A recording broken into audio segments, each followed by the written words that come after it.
විශේෂ පණිවිඩයක් කියන්නයි ආවේ. ඔයාලා දන්නවද මේ දවස්වල ලස්සන චිත්‍රපටයක් ගැන සාකච්ඡාවල් වීඩියෝස් ගොඩාක් යනවා. ඒ කියන්නේ ගෝත්‍රා කියලා ගෝත්‍රික කණ්ඩායම් දෙකක්. ඒ කියන්නේ උසස් වනචාරී ගෝත්‍රික කණ්ඩායම් දෙකක් සම්බන්ධ කරගෙන හොඳ ප්‍රවීණ නිෂ්පාදක මහත්මයෙක් වෙන රාජ් රණසිංහ මහත්මයාගේ ලස්සන චිත්‍රපටයක් ගෝත්‍රා.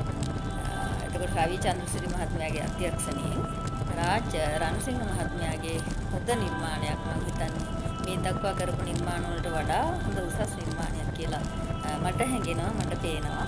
ඉතින් ඔයාලා අපි හැමෝම ගිහිල්ලා එතුමාට සහයෝගයක් විදිහට කලාවට ආදරය කරන අපි හැමෝම එතුමාගේ චිත්‍රපටය නරඹමු ගෝත්‍රා. මේ මාස 27 වෙනිදා සිට සියලුම සිනමා හල්වලදී අපි නරඹමු ගෝත්‍රා.